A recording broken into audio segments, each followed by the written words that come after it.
Good morning, friends. It's me, Simon YouTube channel. Simon Varghese Instagram, Simon Varghese Facebook welcomes you all. Friends, ഇന്ന് കുറച്ച് യുവാക്കളുടെ ഒരു താല്പര്യം പ്രകാരം എൻ്റർപ്രണർഷിപ്പും എൻ്റെ ഡെവലപ്മെൻറ്റിനെ സംബന്ധിച്ചൊരു വാക്ക് സംസാരിക്കാമോ എന്ന് ചോദിച്ചു. ഞാൻ ഒരിക്കൽ പറഞ്ഞു, വാട്ട് ഈസ് എൻ്റർപ്രണർഷിപ്പ് എന്ന് പറഞ്ഞു. ഒരു ലോകത്ത് ഏറ്റവും ശ്ലാഘിക്കപ്പെടുന്ന ഒരു തൊഴിൽ മേഖലയാണ് entrepreneurship. That means you are creating something else for the nation or for the universe. അതാണ് എൻ്റർപ്രണർഷിപ്പ്. നിങ്ങൾ പ്രൊഡ്യൂസ് ചെയ്യുക, മറ്റേതെല്ലാം സേവനമോ. നിങ്ങളൊന്നും പ്രൊഡ്യൂസ് ചെയ്യുന്നില്ല. ഇവിടെ പ്രൊഡക്ഷൻ നടക്കുമ്പം ദേശത്തിൻ്റെ ഉദ്ഗ്രഥനത്തിന് വേണ്ടി നമ്മൾ പങ്കാളികളാകുമ്പോഴാണ് പ്രൊഡക്ഷൻ നടക്കുന്നത്. അതുകൊണ്ടാണ് നമ്മൾ ഒരു എൻ്റർപ്രണർ ആകണം എന്ന് നമ്മൾ ആഗ്രഹിക്കുന്നതും നമ്മൾ പ്രോത്സാഹിപ്പിക്കുന്നതും. അപ്പോൾ യുവാക്കളോട് ചോദിച്ചു, എൻ്റർപ്രണർ ആകുമ്പോൾ ഞങ്ങൾ എന്തൊക്കെ ചെയ്യണം, എന്തൊക്കെ ശ്രദ്ധിക്കണം എന്നൊക്കെയാണ്. ആദ്യമായിട്ട് എനിക്ക് പറയാനുള്ളത്, നിങ്ങളുടെ എൻ്റർപ്രണർഷിപ്പിലേക്ക് താല്പര്യമുണ്ടെങ്കിൽ തീർച്ചയായിട്ടും നിങ്ങൾ definitely you must attend a training programme for 15 days at district industries department. ജില്ലാ വ്യവസായ കേന്ദ്രത്തിനകത്തുള്ള ഒരു ഇൻഡസ്ട്രിയൽ ട്രെയിനിങ് ഉണ്ട്, സെൻറ്ററുണ്ട്. അവിടെ ഒരു 15 ദിവസത്തെ കോഴ്സ് അറ്റൻഡ് ചെയ്താൽ നിങ്ങൾക്ക് ഈ എൻ്റർപ്രണർഷിപ്പിൻ്റെ ഒരു പ്രാഥമികമായ വിവരം ലഭിക്കും. എങ്ങനെയാണ് നിങ്ങൾ പണം കണ്ടെത്തേണ്ടത്, പണം മാനേജ് ചെയ്യേണ്ടത്, എങ്ങനെയാണ് നിങ്ങൾ തദ്ദേശ ലൈസൻസുകൾ വാങ്ങിക്കേണ്ടത്, അപ്പോൾ പരിരക്ഷിക്കേണ്ടത്, കമ്പനികൾ എങ്ങനെയാണ് വൃത്തിയായി സൂക്ഷിക്കേണ്ടത്, സമൂഹത്തിന് ദോഷകരമല്ലാത്ത രീതിയിൽ അതെങ്ങനെയാണ് മാനേജ് ചെയ്യേണ്ടത് എന്ന് തുടങ്ങി ബാങ്ക് മാനേജർമാരെല്ലാം വന്ന് ക്ലാസ് എടുക്കും.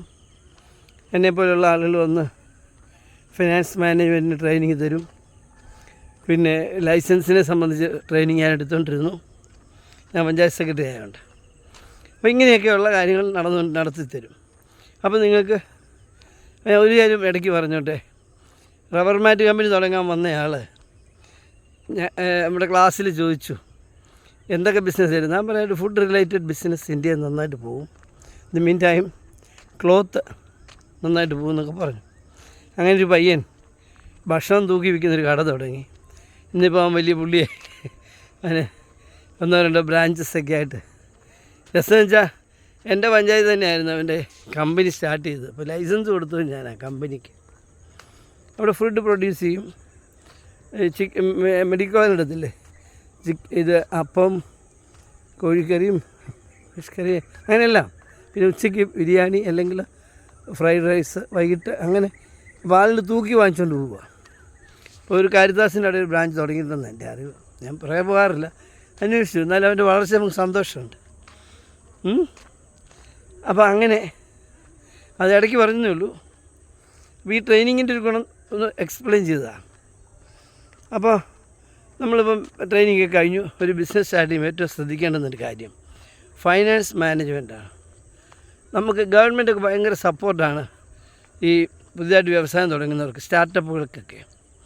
അപ്പോൾ ഇഷ്ടംപോലെ ലോണൊക്കെ കിട്ടും, വലിയ ഈടൊന്നും വേണ്ട, നിങ്ങൾക്ക് കോടിക്കണക്കിന് രൂപ വരെ കിട്ടും. അപ്പോൾ അത് കിട്ടുമ്പോൾ ശ്രദ്ധിക്കേണ്ടുന്നൊരു കാര്യം, ഇത് നമ്മുടെ പണമല്ല അല്ലേ, ഇതിന് പലിശ കൊടുക്കേണ്ടതാണ് അല്ലേ, ഇതെടുത്ത് ദൂർത്തടിക്കാനോ നാട് കറങ്ങാൻ പോകാനോ ഉള്ളതാണോ?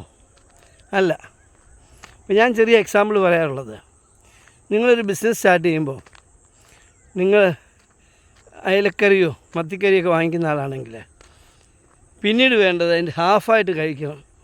ഒരു മത്തിൻ്റെ പകുതി കഴിച്ച് ശീലിക്കണം. എന്ന് വെച്ചാൽ ആദ്യത്തെ 5 വർഷമാണ് ഔട്ട്സ്റ്റാൻഡിങ് ഗ്രോത്താണ്. ആ ഗ്രോത്ത് നമ്മൾ സേവ് ചെയ്യണം. സേവ് ചെയ്ത് നമുക്ക് സ്വന്തം കാര്യം നിൽക്കാൻ തക്ക വിധം വളർന്നതിന് ശേഷമേ നമ്മൾ അത്യാവശ്യമായ ചിലവുകൾക്ക് തുടങ്ങാവൂ. നമ്മുടെ അക്കൗണ്ടിൽ പണം വരുന്നു പോകുന്നു, നമ്മുടെ സഹോദരന്മാരറിയും, ബന്ധുക്കളറിയും, സുഹൃത്തുക്കളറിയും, ഒക്കെ ശരിയാണ്. പിന്നെ രാഷ്ട്രീയ പാർട്ടിക്കാർ പിരിവിന് വരും, ഒക്കെ ശരിയാണ്. ഈ പൊട്ടി ഷട്ടറിട്ട് പോകുമ്പോൾ ഈ ആശാന്മാരൊന്നും കാണത്തില്ല. അപ്പോൾ നമ്മൾ എന്ത് ചെയ്യണം? എല്ലാത്തിനും ഒരു നിയന്ത്രണം വേണം.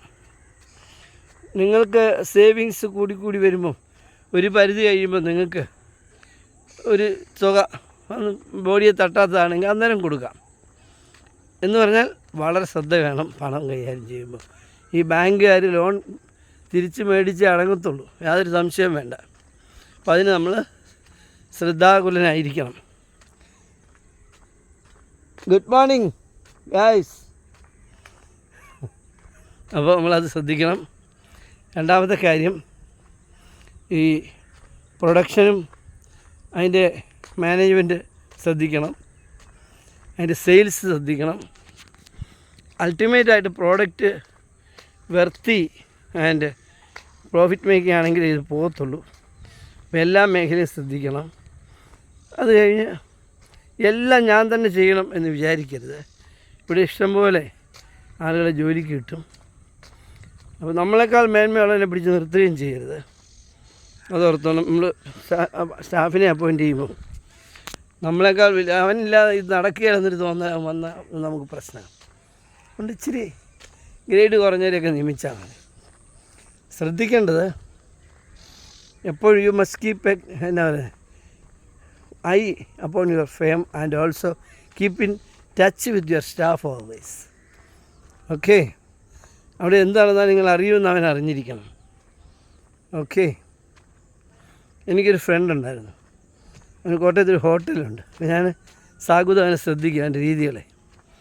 അപ്പോൾ അവൻ്റെ അവിടെ ഒരു ഫിഷ് ഫ്രൈ ചെയ്താൽ പോലും അവനറിയും.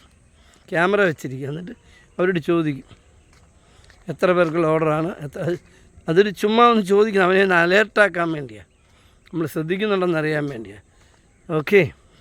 അപ്പം അങ്ങനെ പിന്നെ ബിസിനസ് മുമ്പോട്ട് പോകുമ്പോൾ നിങ്ങൾ ഏത് നേരവും കുറ്റിയടിച്ച് അതിനകത്തിരിക്കേണ്ട ആവശ്യമില്ല. എല്ലാം ഇപ്പോഴത്തെ സ്റ്റാൻഡേർഡ് അനുസരിച്ച് എല്ലാം സോഫ്റ്റ്വെയറാണ്. ബില്ലിങ്ങും അക്കൗണ്ട് നിങ്ങൾക്ക് തന്നെ അറിയാം. അവർ പറയാൻ തന്നെ അറിയാം എത്ര കളക്ഷനുണ്ട്, എത്ര ഓർഡർ വന്നു, എത്ര പോയി എന്നൊക്കെ എല്ലാം അറിയാം. അതേസമയം തന്നെ നിങ്ങളുടെ മനസ്സ് മറ്റ് ബിസിനസ്സുകളിലേക്കും വ്യാപരിപ്പിക്കണം. സമൂഹത്തിൽ നടക്കുന്നത് എന്താണെന്ന് ശ്രദ്ധിക്കണം. മറ്റ് സാഹചര്യങ്ങളുണ്ട്, അതായത് ഒന്നിൽ തന്നെ പിടിക്കാതെ, അതിലിപ്പോൾ മോഡേൺ തിങ്കിങ്ങാണ്, ഒരേ ബിസിനസ് തന്നെ പിടിക്കാതെ പലതിലേക്ക് നിൽക്കുക. അപ്പം ഒരെണ്ണത്തിനൊരു മാർക്കറ്റ് ഡള്ള് വന്നാൽ മറ്റൊന്ന് നമ്മൾ പിടിച്ച് നിൽക്കണം. കപ്പൽ മുങ്ങരുത്. ആ തരത്തിൽ വേണം കാര്യങ്ങൾ പ്ലാൻ ചെയ്യാൻ. തീർച്ചയായിട്ടും ഒരു എൻ്റർപ്രനർ ആകുക എന്ന് പറഞ്ഞാൽ വലിയ സംഭവമാണ്. അത് നിങ്ങൾ 1 മുതൽ 1000 വരെ, ലക്ഷങ്ങൾ വരെ കുടുംബങ്ങൾ നിങ്ങളുടെ കീഴിൽ വരും. അവർ നിങ്ങളെക്കൊണ്ട് ജീവിക്കും. നിങ്ങളെക്കാൾ നന്നായിട്ട് പഠിച്ചവരായിരിക്കാം, നിങ്ങളെക്കാൾ നന്നായിട്ട് സ്കൂളിൽ പോയവരായിരിക്കാം, ഒക്കെ ശരിയാണ്. പക്ഷേ നിങ്ങളുടെ എംപ്ലോയി ആയിട്ട് വരും. പണ്ട് ബിൽ ഗേറ്റ്സ് പറഞ്ഞതെന്താ, എൻ്റെ കോളേജിൽ എന്നേക്കാൾ മിടുക്കൻ ഒരാളുണ്ടായിരുന്നു. അപ്പോൾ ഇദ്ദേഹം ഒരു സാധാരണ ആണ്. അയാളേതോ ഒരു പരീക്ഷയ്ക്ക് തോറ്റു, അവൻ ജയിച്ചു. ഞാനിപ്പോൾ ഒരു കമ്പനിയുടെ ഉടമയാണ്. ഈ ജയിച്ചവൻ എൻ്റെ മാനേജരുമാണ്. മനസ്സിലായില്ലേ? അപ്പോൾ അത് ഓർത്താണ് എപ്പോഴും നമ്മൾ വിജിലായിരിക്കണം. അതുപോലെ തന്നെ എനിക്കറിയാം, ചിലരെയൊക്കെ കാണുമ്പോൾ ഞാൻ ഈ ഇൻസ്ട്രക്ഷനൊക്കെ പോകുമ്പോൾ കണ്ടിട്ടുണ്ട്, രാവിലെ തൊട്ട് വൈകുന്നേരം വരെ കമ്പനി വന്നിരിക്കുക. ഈ ആശാന് വേറൊരു പണിയില്ല. ഈ ആശാൻ അങ്ങനെയല്ല ചിലവാക്കേണ്ട ആ സമയം. ഈ സമയങ്ങൾ പഠിക്കണം, ലോകത്ത് നടക്കുന്ന കാര്യങ്ങൾ മനസ്സിലാക്കണം, സമൂഹവുമായി സമുദ്രത്തിൻ്റെ ട്രെൻഡ് കണ്ടുപിടിക്കാൻ ശ്രമിക്കണം. സിനിമ കണ്ടാൽ മതി, വല്ലപ്പോഴും ട്രെൻഡൊക്കെ അറിയാനായിട്ട് സിനിമ കണ്ടാൽ സഹായിക്കും ഒത്തിരി. ഒരു സിനിമകളൊക്കെ ഒന്ന് പോയി കാണുക. നിങ്ങളുടെ ടെൻഷനും കുറയും, നിങ്ങൾക്ക് കുറേ അറിവും കിട്ടും. ഓരോ സിനിമയും ഓരോ പുസ്തകം വായിക്കുന്ന പോലെ അതിനകത്ത് എന്തെങ്കിലും ഒരു കഥാതന്തു നിങ്ങൾക്ക് കിട്ടും. സമൂഹത്തിൻ്റെ മാറ്റം അറിയാൻ പറ്റും. ദ മീൻ ടൈം നിങ്ങൾ നാഷണൽ ആൻഡ് ഇൻ്റർനാഷണൽ വർക്ക്ഷോപ്പുകളൊക്കെ ശ്രദ്ധിക്കണം, എക്സിബിഷനൊക്കെ ശ്രദ്ധിക്കണം. കാറുകളുടെ എക്സിബിഷൻ, ജപ്പാനിലാണ് ഇൻഡസ്ട്രിയൽ എക്സിബിഷൻ, ജർമ്മനിലാണ് ഇൻഡസ്ട്രിയൽ എക്സിബിഷൻ, ഇതൊക്കെ ഉണ്ട്. ഇതൊക്കെ കാണാൻ ശ്രമിക്കുക, മനസ്സിലാക്കുക. ചൈന സന്ദർശിക്കുക, അവിടുത്തെ പ്രോഡക്റ്റുകളെ പറ്റി പഠിക്കുക. ഒന്നും മേടിച്ചില്ലെങ്കിലും പഠിക്കുക. അങ്ങനെ ഓൾമോസ്റ്റ് യു മസ്റ്റ് എന്താ പറയുക, spare your time for your business and your fame. നിങ്ങളിവിടെ ഇല്ല എന്ന് വെച്ച് നിങ്ങൾ ഇവിടുത്തെ ടച്ച് വിടുന്നൊന്നുമില്ല. അപ്പോൾ അത്തരത്തിൽ പോകുന്നവർക്കാണ് ഔട്ട്സ്റ്റാൻഡിങ് ഗ്രോത്ത് ഉണ്ടാവുക. അല്ലാതെ നിങ്ങൾക്കൊരു ഫെയിം തുടങ്ങാം, അത്യാവശ്യം കഞ്ഞി പിടിച്ചൊക്കെ പോകും, അതല്ലല്ലോ നമ്മുടെ ഉദ്ദേശം. അപ്പോൾ ഒരു ഔട്ട്സ്റ്റാൻഡിങ് ഗ്രോത്ത് ഉണ്ടാകണമെങ്കിൽ you must control your business. In the meantime, you must learn all about, and also you must learn what is happening around us. See, then only you can set your goal timely. You must change your goals all the time. ഒരു ഗോളിൽ തന്നെ നിൽക്കരുത്. അതിൽ achieve ചെയ്യുമ്പോൾ നിങ്ങളതിനൊരു ഇത് പറയാം, എന്നാ പറയുക, സാങ്ക്ടിവിറ്റി എന്നൊക്കെ പറയാം. അവിടെ വെച്ച് നിങ്ങൾ തീർന്നു പോവുക. അങ്ങനല്ല, ഗോൾ എപ്പോഴും ആരും നമ്മളെ പള്ളിക്കൊന്നും പിടിക്കുന്നില്ല. You must set your goal according to your will and wish. Okay, അപ്പോൾ നിങ്ങളുടെ ബിസിനസ് കയറി വരും. ശ്രദ്ധിക്കേണ്ട ഒരു കാര്യം, ഒരു ബിസിനസ്സുകാരനാകുമ്പോൾ ധാരാളം പണം വരും അല്ലേ. ധാരാളം പണം വരും. ഒരു കാര്യം ഓർത്തോണം, ടാക്സ് അടയ്ക്കേണ്ടതുണ്ട്, ഫ്രൈറ്റ് കൊടുക്കേണ്ടതുണ്ട്, സ്റ്റാഫിൻ്റെ സാലറി കൊടുക്കേണ്ടതുണ്ട്, നിങ്ങളുടെ ബാങ്ക് ലോൺ അടയ്ക്കേണ്ടതുണ്ട്, ഇൻട്രസ്റ്റ് അടയ്ക്കേണ്ടതുണ്ട്. ഇങ്ങനെ എണ്ണിയാലൊടുങ്ങാത്ത പ്രശ്നങ്ങളും ആ കൂടെയുണ്ട്. ഇത് മുഴുവൻ നിങ്ങളുടെ അല്ല. ആ ധാരണയിൽ നിങ്ങൾ ജീവിക്കരുത്. അപ്പോൾ ഉത്തരവാദിത്വത്തോടു കൂടി നിങ്ങൾ മുമ്പോട്ട് പോയാൽ നിങ്ങൾ ഒരു ടാറ്റയോ ബിർളയൊക്കെ ആകും. ഇന്ത്യയിലെ അല്ലെങ്കിൽ ലോകത്തിലെ വലിയ പണക്കാരിൽ നമ്മളിപ്പോൾ കേൾക്കുന്നത് ആരെയാണ്? ജിയോയുടെ ഉടമയൊക്കെയാണ്. പക്ഷേ ശരിക്കും ആരൊക്കെയാണ്? ഇപ്പോൾ നമ്മുടെ ടാറ്റയൊക്കെ ഭയങ്കരമായിട്ട് അവർ ഇത് ചാരിറ്റി ചെയ്യുന്നവരാണ്. അവരിങ്ങനെ ഇൻകം കൂട്ടി വെക്കുകയാണെങ്കിൽ ലോകത്തിലെ വലിയ പണക്കാരാണ്. അവരിപ്പം ഭയങ്കര ചാരിറ്റി എന്ന് പറഞ്ഞാൽ നിങ്ങൾക്ക് ഭാവിയിൽ ചാരിറ്റിയൊക്കെ ചെയ്യാം, ജനങ്ങളെ സ്നേഹിക്കാം. ഓക്കെ, അപ്പോൾ all the best. Have A fantastic positive day. നിങ്ങൾ ചിന്തിക്കുക, വളരെ വലുതായിട്ട് ചിന്തിക്കുക.